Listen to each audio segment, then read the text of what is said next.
Hey yo guys, what's up? Welcome in here to Rover Sports. Wanted to hop on and do a video tonight and um basically, my uploading schedule has been, a little bit sporadic, I would say the past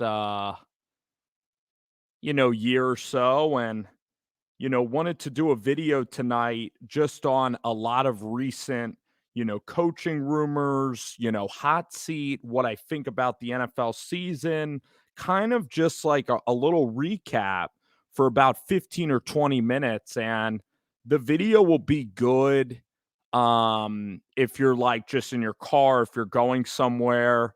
I know that there's going to be games tomorrow that are happening, so I know that that's gonna kind of, I guess, like, maybe ruin a little bit of the video, I guess, because there are games tomorrow that are gonna be played, but at the same time, I really wanted to, just kinda preview things and kinda give a little bit of just predictions on what I think can be transpiring across the National Football League.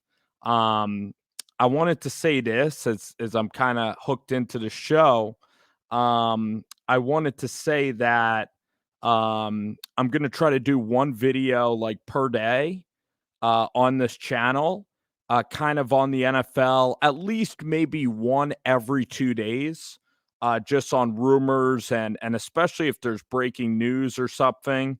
And I think that you guys will enjoy it, but also you want to look back at the catalog that you put in, and every YouTube video you do is one that you can look back on over time. So I was thinking about this, a lot of times, you actually can just to get kind of a little vulnerable here. Sometimes you can just start to compare your work to other works or look at your view counts too much. But life's too short to do that. And you gotta, if you have a YouTube channel, you should enjoy it. And um I really want to thank the people that have reached out, and say that they like watching the videos, and the vids are pretty much, it's fun when you can meet up or get a text from somebody that watches your videos. It actually means a lot, and those texts and those conversations have motivated me to kind of begin this endeavor, and also just thinking about, life's too short. You got to try to just be yourself and kind of enjoy, what kind of videos you can put out there on a daily basis. So I know that I got a little bit deep there. But anyway, that's kind of the shift in why I want to do like a video a day now, or a video every couple of days, is because I haven't been enjoying the NFL season like I need to be. And I just need to take football for what it's worth. And I need to try to describe what's going on the field, the trajectory of the sport. Some of the trajectory is good for the sport, and some is honestly not good for the sport. And I'll get into, just some, things about the sport, that what I see going on, and just try to be kind of honest with you guys about on the field kind of stuff. We'll really keep it to on the field stuff here, and just the impact that it's going to have on the field. So, I can go off in a variety of topics here for the 20 minutes, and I'm already 4 minutes in. And a key to doing radio, of course, is actually saying a lot without saying anything to get to your time limit. But I actually do have some materials today. So let's talk a little bit about. I'll talk a little bit about the Giants. I'm a New York Giants fan. For people that are new here, I got to go to two of those Super Bowls, and it seems like it was so long ago, your childhood, to go into those Super Bowls, but those memories are looking back on it. I did enjoy it so much in the moment. Um, but these years have really humbled you about how hard it is. Being 13 years old, you expected the Giants to kind of be in contention, to be in the playoffs, and having Eli Manning as a quarterback, 2008, the Giants were 13-3. And they were playing the Eagles, and they had Derek Ward, Brandon Jacobs, and Ahmad Bradshaw, and they ran the regular season. Plexico Burress then got, I think he got put in jail for 2 years. That was the best weapon that the Giants have had, one of the best receivers in franchise history. And then the Giants, on a windy day, the Eagles were the hot team. They went in, they beat Tavares Jackson and Donovan McNabb and the Eagles that day. McNabb just outplayed Eli, and McNabb played really well, and the Eagles had a great plan, and the Giants didn't really play that well at home. It also reminds you of the game against Carolina, 23-0 shutout with Jake Delhomme and Eli Manning as well. And it was just interesting back then because you didn't have Twitter, and Twitter is so instantaneous about a player. Whenever a player is doing bad, Twitter, I think, really makes us move quickly to the next person. And it really makes you ride that roller coaster because the fan base is able to engage on a level that in the past it wasn't really able to engage in. So a lot of decisions are made through that lens, I think, of Twitter. You look at Facebook's kind of an older method, but I go on Twitter because Twitter's just up to the minute. And it could be, as Nick Saban would say, some rat poison. It really can be. And I know that some people can really handle Twitter. Some people can handle certain things. This is what I've tried to discover, not only about football, but I guess bigger picture, is some people can handle certain things, and some things really irk other people. Like some things really bother other people, and some things don't bother me that really bother others. And some people are not bothered by things that I'm really, really, really bothered by. So it's interesting in that regard with the sport and with social media. But Eli Manning would have been almost toast. So that brings us up to current day. Going to those Super Bowls and I guess, being there and seeing those Super Bowls, it makes you emotional here as it's late on the East Coast, about 3:00 in the morning. Halloween, big day tomorrow. I hope everybody enjoys going to parties tomorrow, or whatever you're doing. Just enjoy the day. It's great college football. So even if you're at home, just sit up and watch college football. There's a lot of ways to enjoy this Saturday coming up here. But yeah, I think that the social media can be interesting with coaching rumors and whatnot, but for quarterbacks, it's really not good. Cade McNamara is experiencing this at Michigan. He's undefeated, but everybody knows about J.J. McCarthy. Everybody saw how he grew up in Illinois and played hockey. Everybody saw him go to IMG Academy. So everybody wants J.J. McCarthy, even though Cade McNamara has a really good arm. He's really accurate. He's one of the best leaders that Michigan has ever had at the position, stemming back to Tate Forcier, Chad Henne. But about the Giants and Daniel Jones, of course, as we'll call it Rover Sports because the mind rovers all over the place. But Daniel Jones, we'll talk about Daniel Jones here. Daniel Jones, to me,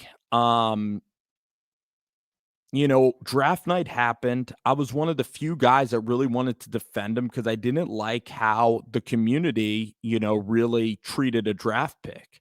And I've never been one to really freak out over a draft pick because it's not fair to the kid. You got to let the kid kind of prove your worth. And even though there might have been some guys that you do become attached with certain guys, and the draft, I do get it. I do get it. Right.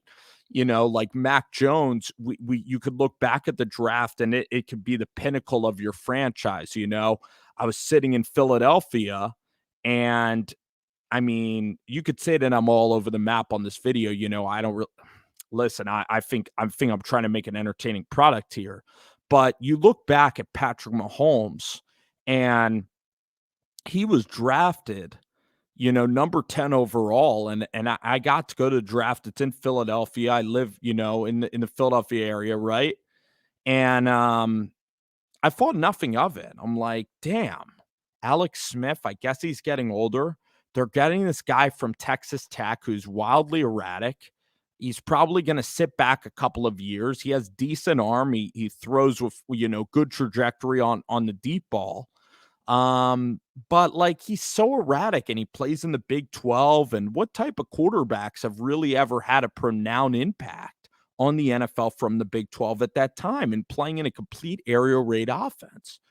And meanwhile, that whole deal with Patrick Mahomes, that whole draft, I mean, if Chicago drafted Mahomes, the draft really does change fortune. It really does.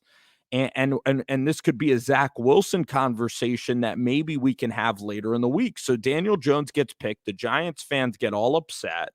And I'm sticking there with Daniel Jones. And then the Bucks game happened, the 2-touchdown game, complete euphoria, plays poorly against Washington, but the Giants end up winning. And I'm not enamored with Pat Shurmur. I don't think Denver fans are either. I don't think anyone who's had Shurmur, other than the Case Keenum year where they hit that one lucky throw and really had a soft schedule, I don't think anybody's ever been enamored with Pat Shurmur. You had Shurmur and James Betcher, two guys that, no offense to Pat Shurmur, but are probably not going to be employed in the NFL anymore. And that's sometimes where you see the root of failures, is when you see a failed coaching staff. I mean, it's tough to get it back, right? So Daniel Jones, the Cowboys game on Monday night, his opening year with fans in the stands, he could have won that game. He didn't. The Detroit game, could have pulled that game out. I like seeing quarterbacks that, kind of like Joe Burrow did against Jacksonville. I like seeing quarterbacks, Lamar Jackson against the Colts on that game-tying drive, Baker Mayfield at times in Cleveland, start winning these 50-50 games. That, I think, is the mark of an exceptional quarterback, because you can be good in the middle portion of the games, but how good are you in the red zone? Do you make that throw in the red zone? Can you get your team into the end zone? And can you win tightly contested games like Justin Herbert beating the Browns? That was phenomenal. It's really about how you close out games is what I really look for in a quarterback, the leadership attitude. Can he rub off on the locker room? Can he change the culture? Can he win games? And Daniel Jones, I mean, you start to look at that Washington game, and even though Darius Slayton dropped that ball, you still have 3rd and 12. Go pick up the 3rd and 12. I mean, Eli Manning hit Steve Smith on 3rd and 12 in the Super Bowl. Eli Manning, for Giants fans, he pulled games out of nowhere. I mean, you look back at all the moments, even the Larry Donnell pass, the pass to Toomer in the end zone, opening year. I mean, there were so many electric come from behind wins. The Denver game with Eli Manning where he found Toomer on the 5-yard throw, or maybe it was Tiki Barber. I remember watching that game as a 10-year-old kid. That was one of the most scintillating moments of my life up until that point. And you could say, you must not have scintillating moments in your actual life. But being a Giants fan growing up was absolutely tremendous, because if you look at it, the New York Giants growing up, they never really had any real hardship losses. They only had Super Bowls when they were 9-7, 10-6, where you went on a magical ride and everybody doubted you. The loss to the Eagles, I guess, might have hurt, but at the time, and you're a kid watching football, and if you're a kid watching YouTube right now, I really hope you enjoy your existence as a kid watching the game of football, specifically in middle school, because it's it could be a really fun existence where you just look at the NFL through a prism. You don't analyze the business that much. You're just kind of able to root for your favorite team, root for your favorite players, and you're just kind of able to root for your team. And it's pretty basic. It makes it more basic. Now, when you get older, you start to look at the cynicism of, the officials, the owners, everything involved with the National Football League. But the Giants were able to do that. And these past couple of years, I mean, this year, guys, to be completely honest with you, that Rams-Giants game, I mean, the Ben McAdoo game was depressing with the Rams when they kicked the Giants' ass, but the Giants are losing to the Rams this year. That about was maybe, I didn't even watch that game that day. That was about, that's as low can be. I mean, this team was at rock bottom. That's going beneath the surface. So the New York Giants, look, they beat the Carolina Panthers. All right. The Panthers are limping. You don't know about Matt Rule. Sam Darnold had a horrible game. And suddenly, like, it seems like the Giants fans are now riding this wave back into Joe Judge, back into the Daniel Jones. And I look at Joe Judge, and again, like, there's so many elements of Judge that I really like. He brings back he brings a physical toughness to the game of football, of running the ball. He cares about fundamentals and special teams, which is nice to hear because he makes special teams an art. Instead of just, the kicking game just being a part of football, like if you're a kicker or a punter for the Giants, that must be really fun. You look at Matthew Slater for the Patriots, Gillespie at Texas A&M. Special teams gunners are fun parts of the game. And those guys, when they get recognized, that's absolutely awesome. I mean, we grew up watching kick returners, right? Like Dante Hall, like the guy, Devin Hester. I mean, that's a part of the game, right? That you long for. I mean, if I were creating a league, that would be something that I'd encourage because guys should make money off of their special teams prowess. Now it's just fair catch and blasting the ball out of the end zone, which I guess kickers' legs, have just gotten stronger over time with science and stuff. Just like everything just seems to get stronger. The athlete just seems to get better with more research, I guess, and technology. I don't know what kickers are doing, but maybe the football's lighter. I don't know why they can make 60-yard kicks. But anyway, about kind of putting a bow on this discussion a little bit. And listen, I hope you guys have enjoyed hearing my thoughts. It's kind of a rambling session. It's kind of rambling tonight. But Daniel Jones, I don't think he has that ability in the end to close out a game. I need to see him be a killer instinct guy. I need to see him become even more of a jerk. Like, listen, guys, I'm in my third year. I'm tired of losing games. Go into Kansas City, wipe the floor with them. Let's beat them by 30. I don't need to have a one-score game here. Let's go out there and let's kick the crap out of Kansas City. Their defense sucks. Let's hang 40 on them. The medical staff, Saquon's getting hurt. Everybody's getting hurt. With Daniel Jones, he's got to have a good pocket. The offensive line, I mean, it's ridiculous. It's not like the Cardinals have good offensive linemen. It's not like Tristan Wirfs. I mean, Tristan Wirfs is good, but you need a good line coach. And it's not like Rob Sale is getting it done. And it's time to see the Giants. Like, you look at what Oakland did with Greg Olsen the last couple of weeks. They've pretty much unlocked Derek Carr. The Giants should become a throw-first offense. Spread it out with Daniel Jones. Let him throw the ball vertically. Be aggressive. And I'm tired of Jason Garrett and Joe Judge. For all I pointed out about special teams and how detailed he is, he doesn't emphasize the passing game. He played quarterback, but then he was kind of benched to a special teams guy in college. I mean, he doesn't know about explosive plays in offense. And look at the officials now. You throw a ball up there, call a flag. You touch a quarterback, it's a flag. You look at the best teams in the league, it's Kyler Murray. How does he do it? He can hit a play to DeAndre Hopkins for 25 yards and makes it easy. Offense is easy. Cliff Kingsbury, pretty boy offense, basketball on grass. That's the way the NFL's going. Look at Josh Allen. Brian Dable says, hey, Josh, go scramble around, go extend the play in over 6 seconds and find Emmanuel Sanders on a scramble drill. Plays that are not even dug up in the playbook. Josh Allen makes plays off schedule, all right? So can you find an off-schedule quarterback? It doesn't mean that you're really fast. Ben Roethlisberger is off schedule, all right? Dak Prescott, who's faster? Dak Prescott, Jalen Hurts, Sam Darnold might even be faster than Dak Prescott in a 40 time. It doesn't make a difference, 40 time. But who has feel for the game? It's Dak. He had it at Mississippi State. He showed out in the preseason when Romo got hurt. And every year he's ascended, and Kellen Moore, and it's about continuity. And Kellen Moore, every single week, Kellen Moore has that talent of evaluating himself. Like, am I doing a really good job? Where can I get better? There's no satisfaction. It's a constant evolution. Tom Brady is constantly looking at ways to become more efficient and get better. Peyton Manning was doing the exact same thing. It rubbed off a little bit on Eli Manning. The best coaches, John Harbaugh, is innovative and has modernized the game a little bit.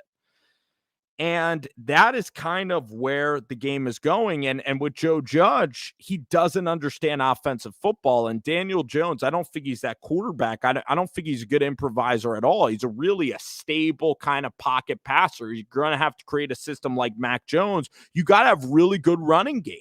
You got to be like Josh McDaniels, do some trick plays, have 2 tight ends, and you got to really be heavy on protection with Daniel Jones, and your line has to be good. Daniel Jones has to be like Mac Jones, and he's probably even worse because Mac Jones has a better arm than Daniel Jones, and Mac Jones has a much cleaner throwing motion than Daniel Jones. So listen, maybe spread out, 5 wide, shotgun, let Jones go, no huddle. Fine. When you get to the 25-yard line, send Ingram down on a post and hit the damn post. Don't be afraid to make these mistakes. And I know Jones isn't turning it over, but the record sucks. It's time for the Giants and their offense. It's time for them really to click. And then, of course, you had the Dallas game. The Dallas game was just like the damn Cincinnati game last year. Jones has his best game in New Orleans. Then what happens? He gets hurt against Dallas. Jones has his best game against the Eagles. What happened? He gets hurt. The whole team gets injured. They never can stack back-to-back wins. This team is in the dumpster. They're 2-5. And listen, they beat Kansas City, woohoo, back to 3-5. I want to see it happen, but keep fighting, and I'm not holding my breath anymore. The Giants, if I were running the Giants, there's really 2 quarterbacks that can really play in the NFL, all right? Malik Willis is the guy. He's Josh Allen. He's Kyler Murray. He is the prototypical quarterback that you want to build around because he is elite at extending the play. His arm strength is incredible. Incredible arm strength, and he's bulky. He's not going to get hurt that much, knock on wood. He just seems like a very charming, charismatic kid. I love that he went to Liberty after he went to Auburn. He chose to go with Hugh Freeze, a guy that has battled a ton of adversity in his life. And I'm really happy for Hugh Freeze that, Liberty extended that opportunity to him and that he's making the most for it. I'm happy for guys. I want to see guys really get second chances, fired college coaches. I don't ever want to quit on anybody. I want to try to find solutions for things. And what's going on with Malik Willis at Liberty is really exciting. So Malik Willis, he's 6'1". The downside is, listen, sometimes the throws across the middle are not really there. In Hugh Freeze's offense, it's simple. He doesn't really challenge you to make a ton of reads. So sometimes with the NFL, there will be coverages that he will learn as a rookie. But again, he will learn that. And I think, like, you look at Brian Dable and his offensive attack, and, can Brian Dable can call plays? Yeah. Can Brian Dable hire a good defensive coordinator? I think a guy that is really good, that can really control an entire locker room, that I've been really impressed with his interviews. I'm going to stamp this right now. I stamped Kellen Moore a couple of years ago, and Kellen struggled a tiny bit for a couple of years there with Dak, but now Kellen Moore is really hitting his stride. So Kellen Moore, I was a believer in from the word go, because I think that Kellen Moore, you look at why Kellen Moore is good. Okay, when you play quarterback like Zach Taylor did, like Matt LaFleur, you do analyze the entire scope of an offense. So that's why the quarterbacks usually get a lot of these head coaching jobs or these offensive coordinator jobs. It's because they're adjusting. They got to know where everybody is at the snap. So the thing is with Kellen Moore is that he never had physical gifts, so he had to make the most of mentally pre-snap stuff. He's kind of like Joe Burrow. If Joe Burrow ever wanted to coach X's and O's, he could do it well, just like Peyton Manning, because they never had the most physical gifts, but they're able to dissect. They're able to pre-snap. They know it's going to be a touchdown or not. Kellen Moore was like that at Boise State. He played in the NFL. He's just like Davis Webb. I told you Davis Webb's going to be an unbelievable coach. Knock on wood again for Davis to keep progressing for the league. Wish him good health and everything going forward. He could certainly be an incredible coach. And Kellen Moore is really being outstanding. I don't think Kellen Moore's going to leave Dallas. I think that he's happy with Dak. I think he has a relationship with Jerry Jones, and he shouldn't leave Dallas if the Cowboys are being honest. You got to keep that. He's the most valuable piece because of the offensive component. I think Dan Quinn has remade himself into a blitzing kind of defensive coordinator, and backwards hat Dan Quinn has been absolutely awesome. I think that he's a possibility for the Giants, but my number one guy would be Liam Cohen. Liam Cohen, Kentucky offensive coordinator.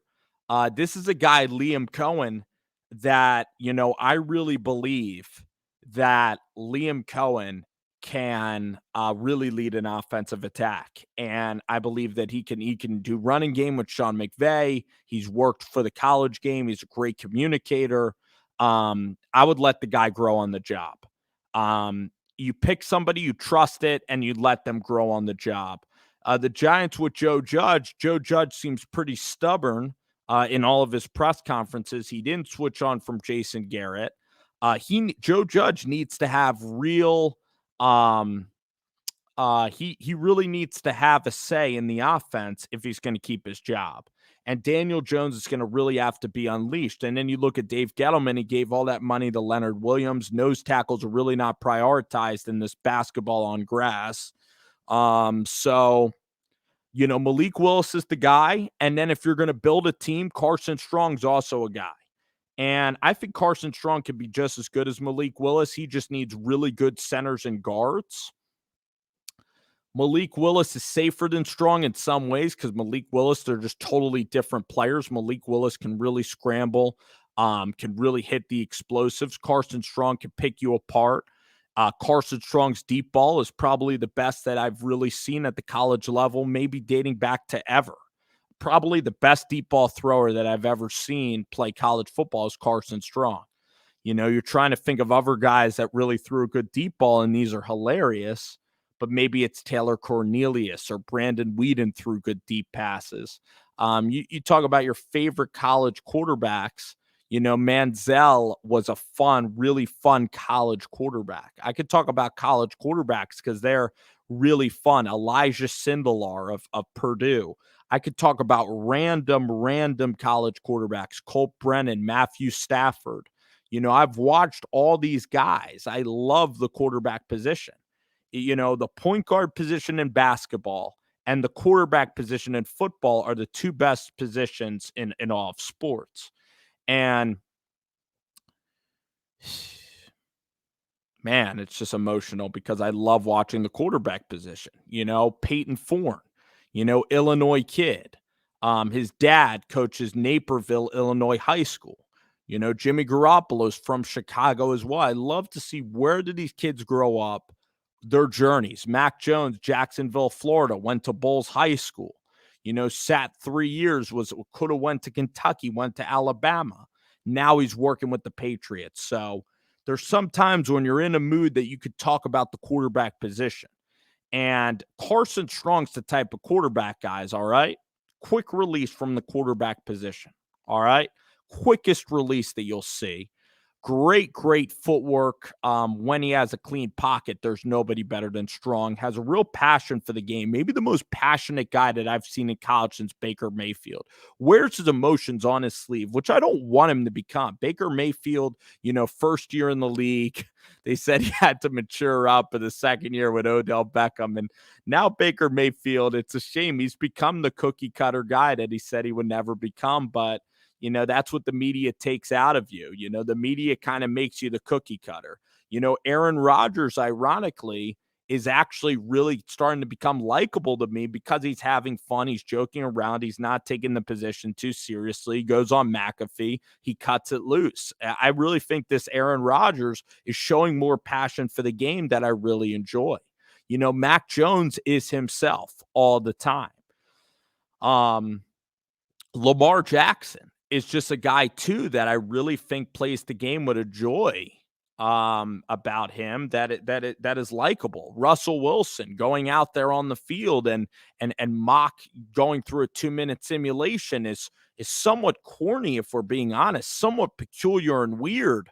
But that weirdness, I'm starting to really respect athletes that are just themselves, that are just different. LaMelo Ball, Anthony Edwards. Anthony Edwards, I'll always watch a press conference of his because he's just so entertaining. He cares so much about the sport of football. And Carson Strong cares deeply about the sport of football because I've watched Nevada games. I know him pretty personally. He takes losses as hard as anybody. He enjoys winning games. I think Carson Strong, the more you think about Carson, the whole journey, the goal to get Nevada on the map, the more I think he's going to be just such a success because he just cares so deeply and he loves the game of football so much. Football is really his life, which is great to see. Great to see. A lot of times in the media, they'll say, oh, Jamal Adams, you shouldn't be saying that you're going to die on a football field. You shouldn't be, football shouldn't just be your entire existence. You got to set up life after football, have businesses. How about people who just enjoy football for what it is? It's their job, and they actually love the game. And without the structure of the game of football, they would maybe be lost in society and in life. Kind of like Red from Shawshank Redemption when he leaves jail. Red and Shawshank left jail, right? He left freaking jail. And his whole life from that point on was just really a tough existence for him. So, in our own lives, guys, we just got to try to embrace being us. And that's always the toughest thing for me, personally. But again, we were talking about Carson Strong, and he would just be, he's probably my favorite quarterback. And I mean, I've loved Tua Tagovailoa. I love the journey of Tua, the throw against the Elite 11, the throw against Georgia, the game against Georgia where he came back in the second half. I don't think you'll ever see a better performance from an athlete than Tua's game there, coming in cold, off the bench in the biggest moment ever in his first game. His stock, his ceiling was almost never going to be as high as that moment. And then in the NFL, he went to Miami. Justin Herbert has lit it up because Herbert, from his physical gifts, is just, he's unbelievable with the physical gifts.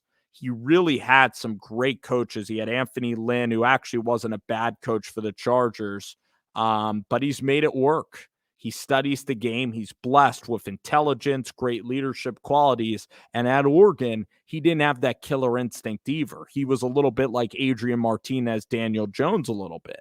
That game against Auburn, against Bo Nix, you watched him lose. That game against Stanford, he was up so big in the game and he couldn't put it out. He couldn't put them out.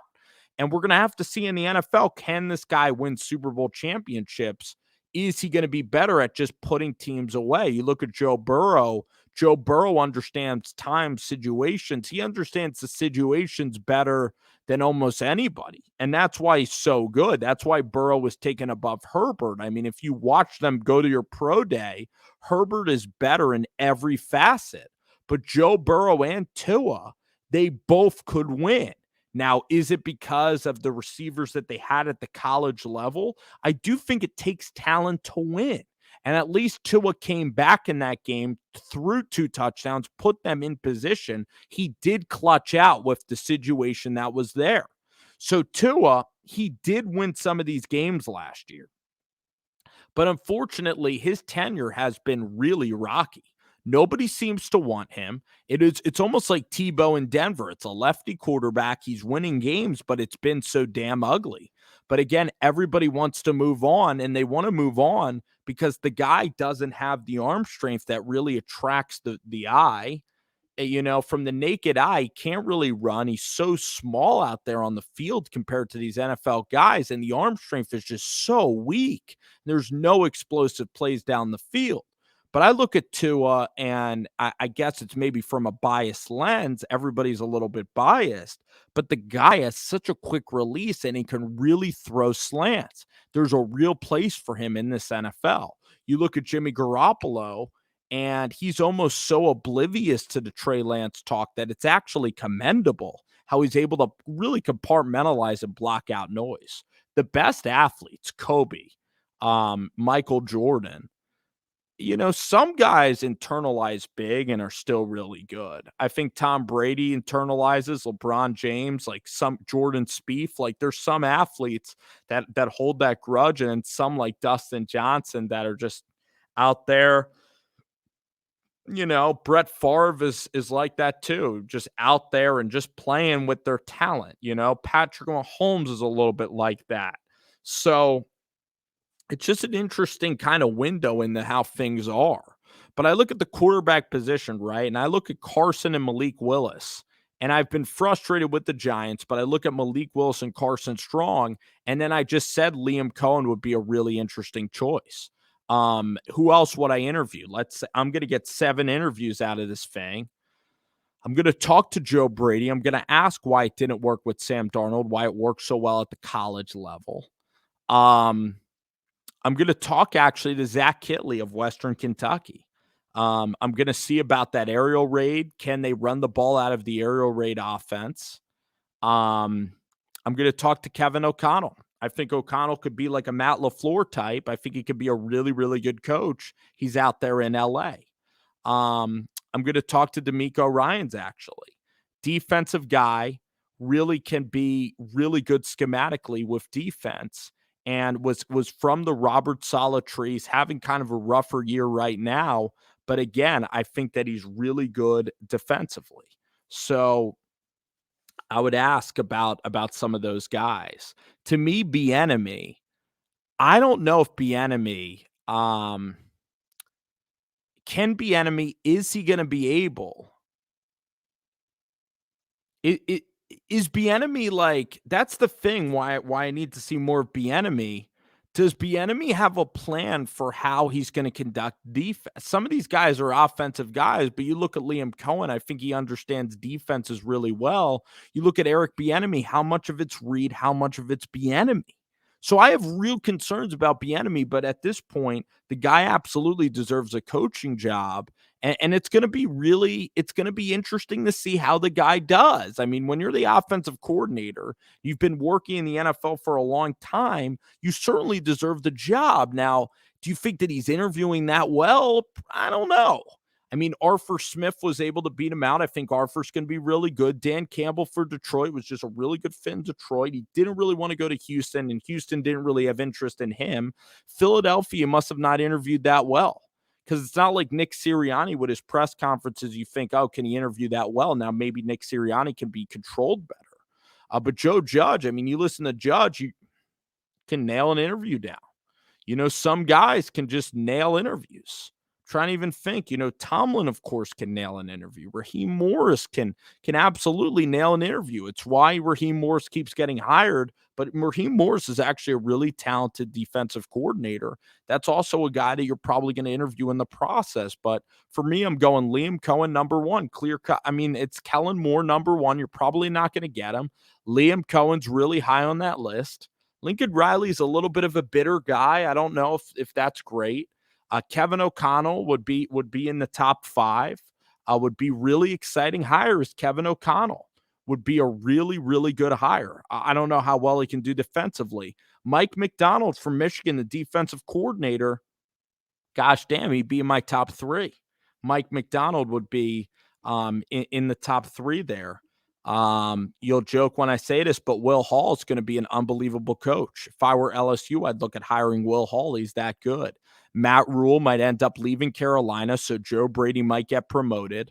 And then you look at LSU. I don't know if Fickle's going to go down to LSU, but if Franklin goes over to USC, Matt Rule pops into Penn State. Matt Rule stays at Penn State for the long haul. That's Matt Rule's dream job. If not, I don't think Matt Rule's going to go out to LA. I think Mel Tucker would be a really interesting hire for USC because he's so brilliant defensively. He's just a brilliant X's and O's coach, and he's a really good recruiter. So I think Mel Tucker could definitely be that. I think Marcus Campbell is really, really good. So Cunningham on the Patriots is another guy to look at. He's going to keep growing. Faley on the Patriots, but you look at the Patriots guys, and they're all run the ball guys. They don't know how to play Cliff Kingsbury, soft kind of throw it around the yard football. And look at the coaches that are winning. It's all like other than Mike Vrabel. It is, Matt LaFleur, which is let's just let our quarterback go. It's Brian Dable and McDermott. Let's let the quarterback go. Just improvise, improvise, improvise. McVay's one of those guys. I mean, Shanahan's more rigid, and that's what's costing him a little bit. Listen, if you're Kyle Shanahan, you might want to go the route now that you're with Trey Lance. If you want to stick it out in San Francisco, which by the way, the Niner fans are very passionate, but it's one of the toughest fan bases, just like New York, to please. I mean, Kyle's had a couple of bad games. They want him out. You might want to just let Trey Lance be like Josh Allen, let him see the ropes a little bit, let him throw a lot of interceptions, let him throw some touchdowns, kind of yield on this year a little bit to kind of then build your system in for next year. So next year you could try to make a playoff run at a wild card, and in year 3, the guy wins the MVP. That's why Josh Allen was really good, by the way, because the first year the Bills, by the way, it was Nathan Peterman. So Allen was so not ready to play his first year.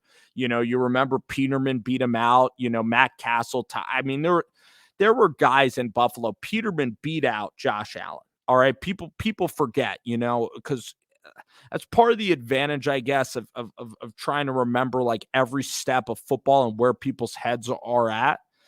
People didn't believe Cliff Kingsbury could be a good coach because he only won 5 or 6 games out at Texas Tech, but he ended up being unbelievable. People thought the Cardinals were stupid for drafting a 5'9" quarterback and getting rid of their quarterback, Josh Rosen, who did nothing wrong, who was the 10th overall pick. They thought Steve Keim was an idiot, and they thought that Steve Keim should honestly be fired, and they had no idea why Steve Keim was there. Meanwhile, it was maybe one of the greatest moves in the history of the NFL. Maybe not in the history, because that might have been Brett going to Green Bay and winning a championship. But it's an incredible move, ditching Josh Rosen and moving with Kyler Murray. Josh Rosen really hasn't gotten a chance. He hasn't gotten the offensive line to really work. He could really throw a layered good football just like Jacob Eason, but some guys just don't get picked to work with. Maybe that stuff in the facility. That's stuff that will never really see the light of day, why Jacob Eason and Rosen really couldn't make it. I mean, once you have a stereotype about you, it's tough to reverse that stereotype. And unless you're playing for the Baltimore Ravens and you're a running back, you're not really going to get that chance again. But Josh Allen wasn't ready. And then he played like at the end of his first year, was really, really just up and down. Second year, he had the Houston playoff game where he's lateraling the ball, totally inconsistent. Like Carson Wentz went up to Buffalo and he schooled Josh Allen in year 2. And now look at those guys. Josh Allen, meanwhile, was going to the AFC Championship game on top of the whole league, and Carson Wentz, was pretty much looking at a way almost out of the league last year. So things just change so much. And I guess that's what's so awesome about the NFL. I hate it, right? You hate the roller coaster. You hate parts that you hate how you can overreact so much. How you can let the roller coaster dictate. But at the same freaking time, that's what also makes the NFL like so damn interesting, is that the roller coaster comes and goes. Jimmy Garoppolo's here, Jimmy Garoppolo's there. Jimmy Garoppolo had a touchdown pass in the Super Bowl where he could have been immortalized as a Super Bowl champion. He misses that throw. Now you look at Jimmy Garoppolo, holy crap. You look at Jared Goff in the Super Bowl. Now look at Jared Goff. So things change quickly, and I guess that's what makes it marketable, makes it a good product for fans and people. But at the same time, it can be a little sad for players that get caught up in it, or coaches that can sometimes be relieved for performance, quickly before it even got started. So yeah, who knows? There's a lot of ways, by the way, for coaches to get fired quickly for performance. Yeah. All righty, guys. Anyway, 44 minutes. I hope you guys, again, I guess it's going to turn into a damn long car ride. Had a lot to get off my chest tonight.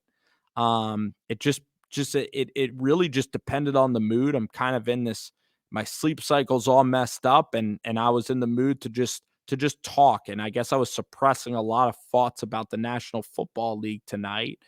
And I just wanted to get on here and record this video. So listen, it looks daunting. It's 44 minutes. Pick and choose where you want to watch it. And thank you guys for whoever watches the video. I do appreciate it. And everybody have a nice Halloween. I'll try to get back to y'all likely Sunday night. I'll record a college football recap.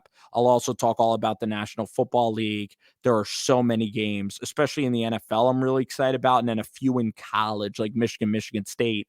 I'll be watching. Nebraska, Purdue, I'll be watching. I'll be telling you guys all these results, all these ideas, what's going on with franchise going forward, in my opinion. All right, take care, guys. Bye.